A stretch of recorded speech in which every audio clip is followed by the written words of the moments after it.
Dans cette vidéo, vous allez apprendre à orienter un patient pour sa sortie, puis à conclure son dossier. Lorsque vous allez préparer la sortie de votre patient, vous allez devoir compléter la partie orientation du logiciel. Vous allez devoir choisir le statut du passage dans la liste déroulante en haut de page. Le statut externe va conduire à la facturation d'une consultation externe aux urgences, environ 25 €. Le statut hospitalisé sera quant à lui facturé plus de 800 €. Au-delà de 6 heures passées aux urgences, interrogez-vous sur le statut, ainsi un alcoolisé, une surveillance de TC ou d'un polytraumatisé ne relève pas d'une consultation externe mais d'une hospitalisation. Indiquez ensuite la destination du patient, et dans le cas d'un retour à domicile, vous pouvez préciser un rendez-vous à programmer en externe. Pour les consultations de chirurto, de ACA, de maladies infectieuses et d'urologie, cette action programme directement un rendez-vous. Si vous ne renseignez pas cette partie, il n'y aura aucun rendez-vous. Dès que la prise en charge aux urgences est terminée et que le patient est en attente d'un lit d'hospitalisation, renseignez obligatoirement l'orientation souhaitée dans la partie hospitalisation au CHU.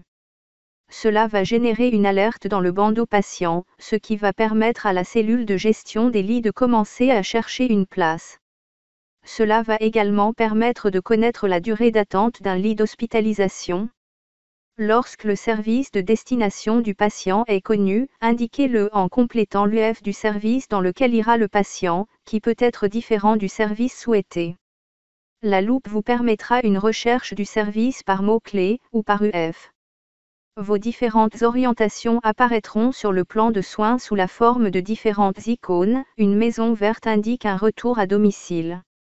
Un H rouge indique une hospitalisation demandée. Le H deviendra orange lorsque la cellule de gestion des lits proposera un service, et enfin vert, lorsque l'hospitalisation sera effective dans le service.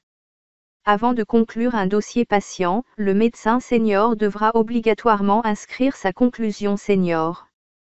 Pour ce faire, allez dans le dossier médical, puis sur cette icône. Cette conclusion permet de réaliser une synthèse du dossier et d'envoyer automatiquement le contenu sur la boîte mail sécurisée du médecin traitant.